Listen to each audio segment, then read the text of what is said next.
Today is Veterans Day. Happy Veterans Day if you are, in fact, a veteran. The best thing you can do for a veteran is to not make more of them, is to try to pursue a world where we don't make so many of them, and to try to do everything to make sure they have the resources they need, and to try to create a world where we don't put our veterans in harm's way unless it is 1,000% necessary and unavoidable. What situation would that be? I couldn't even tell you, because I've never seen that situation in my lifetime. In my entire lifetime, every war has been based off of lies.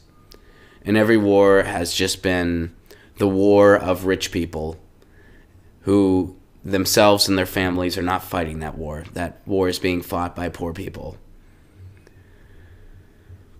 So for Music Monday, I wanted to say, what are some important Veterans Day songs? What are some songs that matter a lot to veterans? And, I wasn't hinting at, the Toby Keith type realm. I was hinting at a kind of more honest realm. And there's a couple songs that I was going to mention that all of you guys mentioned too. I was going to, of course, mention Born in the USA by Springsteen. I, of course, was going to mention Fortunate Son. All those were mentioned in the chat, or in the Twitter thread. I tweeted this, and some of you guys responded to the thread. We'll go to the thread now. Long Beach, Bob Dylan, Masters of War. Buffy St. Marie, Universal Soldier. Buffalo Springfield, For What It's Worth. And Edwin points out, I'd like the U.S. to stop making veterans. Richard, Anti-Flag. Band from my hometown of Pittsburgh. $1 Trillion, which is a really good tune by them, off of their 2006 album. Guns N' Roses, Civil War. A couple of you guys gave Guns N' Roses, Civil War a shout out. Phil Oakes, Draft Dodger Rag. Joey says, that's some corny shit. I'm assuming they're referring to my pick, which is Hero of War by Rise Against. And I don't know. I mean, did you listen to the song? I don't know if I'd describe it as corny shit. Maybe you didn't like it.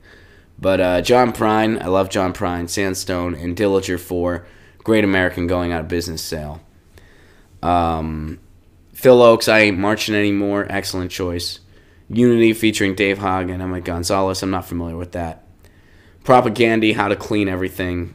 I'm not familiar with that song, but I love Propagandy. Soldier, Groundhogs, not familiar with that. Fortunate Son, someone gives a shout out to. Mojo Daddy liked the Rise Against song. Here's mine, Ron. Pensive says, of course, I marched in the 60s against the war. Peter, Paul, and Mary, where have all the flowers gone? And Andrew asked a great question. When are we going to use Veterans Day as a way to end war instead of worship it? And to quote Bob Dylan, the answer to that, I believe, is Blown in the Wind. Which is another one, too. Blown in the Wind, Bob Dylan. Edwin Starr, War. Let's see what else we got. Bruce Springsteen, Born in the USA. And Joshua reminds us of the story. Reagan used this in his campaign, though it represents everything Reagan was against. Poor people fighting rich people's wars. Too many sons have died over offended rich fucks.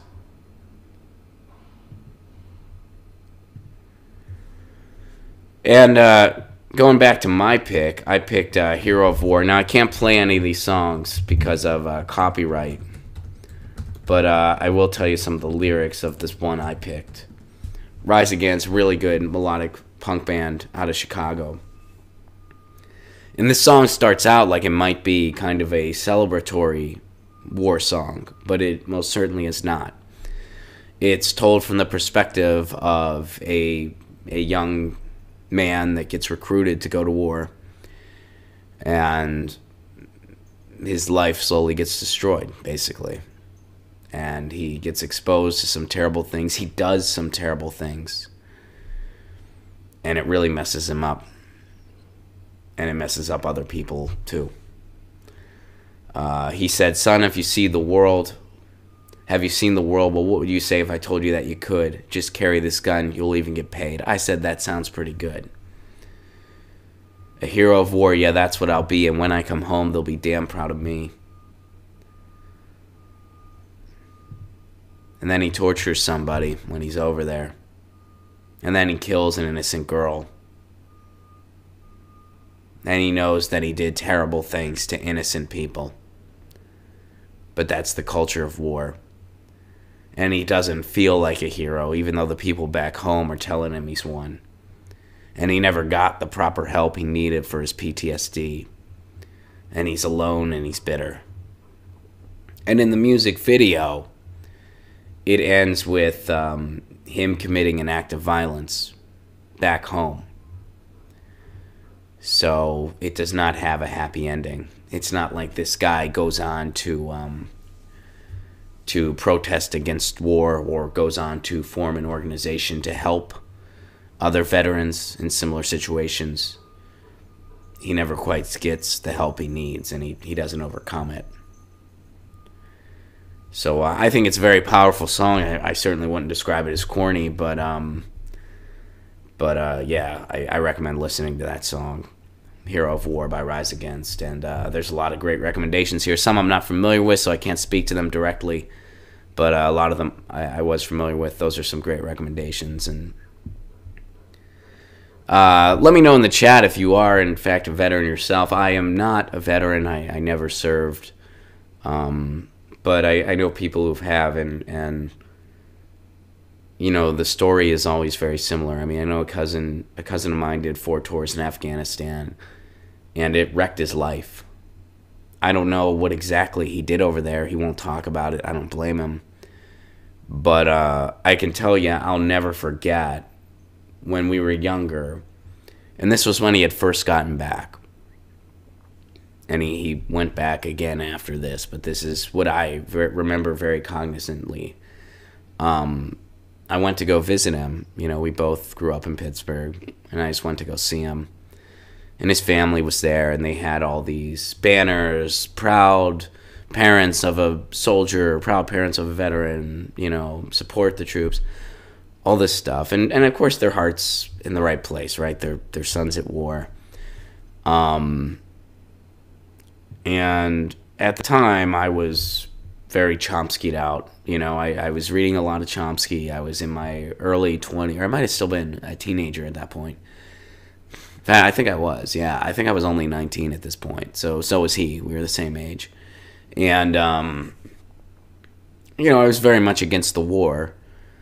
And, of course, I knew that my cousin was not to blame, that my cousin was, you know, very much in a very unfortunate situation, fighting a war that we should have never been fighting. That should have never happened, and it really sucked. And I also remember friends of mine that signed up for the ROTC to help pay for college didn't think they were ever going to see any type of combat, and they got shipped to Iraq. I remember that. That was something that I remember. My freshman year of college. Bunch of friends, they signed up for the ROTC to do 1 weekend a month to help pay for college tuition. They ended up getting sent to Iraq. They saw combat. A buddy of mine, Joe, one of the biggest, like, just peaceful, warm dudes I've ever met, ended up getting sent to this war he didn't believe in. Scary stuff. So getting back to my cousin, you know, his mom was all enthusiastic, and she goes, you know, tell Ron all about the war. He wants to hear all about the war, which I didn't really, to be honest with you. I wanted to hear whatever he wanted to tell me. And I didn't really care what that was. I just wanted to listen, you know? Because I knew he had been through some shit. I didn't know how bad, I didn't know what specifically, but I knew he had been going through a lot, obviously. And I remember after she said that, I looked over at him, and he did not have a smile on his face. He had his head down. He didn't look happy at all. And he just looked at me, and he said, there's no glory in what we're doing over there. And I said, I don't think we should be over there. And then we talked about other things. I'll never forget that. I'll never forget the look he had in his eye when he said that to me. He didn't want to cry in front of his family. That was what he was really trying to do. He was trying not to cry in front of everyone. I think that if it was just the two of us, he might have felt like it was okay. But, I was already against the war. But, that was... when you really hear it firsthand. Because he went over there thinking he was doing something noble. Thinking he was serving his country. Thinking he was doing something just. And real quick, he learned he wasn't. And I have no idea what all he's been through. No idea. What little exposure I have, I can just tell you, it completely wrecked the guy's life.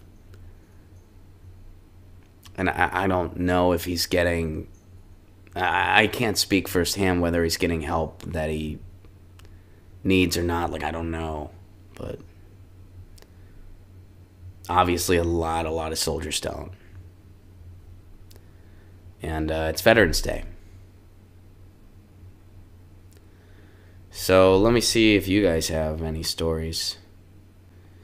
Dark Star flashes. I was in the Persian Gulf War in 1991 on board the USS Bunker Hill CG-52 in my 20s. I've been against all war ever since getting out in early 1993.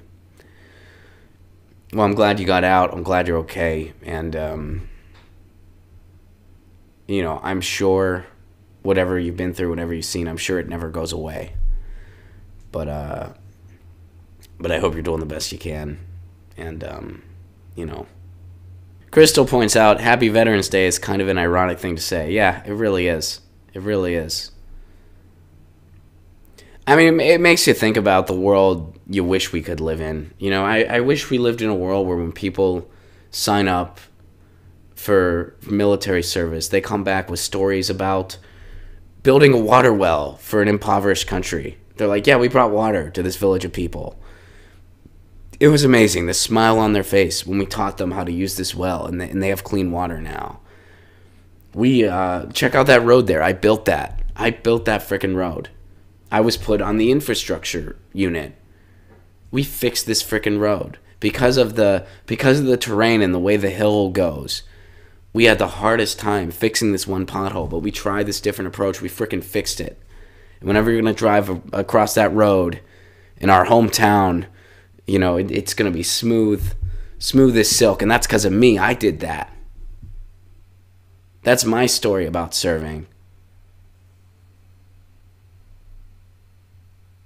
Man, it'd be amazing if we had those stories, huh? But we don't. Because we have an economy of war. We have a system based off of war. So when people sign up, they go exploit resources for corporations. It is empire behavior. It is unsustainable. It is morally bankrupt in every essence. And it's a pretty big bummer. Garden Gnome, remember the Whistling Marine? I went to school with that dude, so I don't remember the Whistling Marine. He was older, and the experience of touring to Somalia, Iraq, drove him batshit. He goes missing for days on end occasionally. So I'm not familiar with the Whistling Marine thing you're mentioning. Was that a movie or like what? But I can speak to what you're talking about where sometimes people just wander off. That's something else my cousin will do. He'll just, like, we would be out in public and he would just wander off. And it was just a PTSD thing. Like, for whatever reason, he just couldn't be where we were anymore. And he would just go off. And I'd imagine it's something he still does. I haven't really kept in touch with the guy. Because I live pretty far away from my hometown. But yeah, to quote Dylan, how many times must the cannon's ball fly before they're forever banned? The answer's blown in the wind. Get your news on with Ron to 20.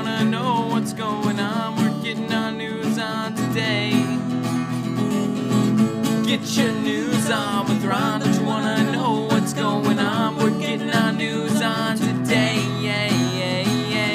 You can tweet me an article at Ron Placone. We'll go through it together and make it our own. Get your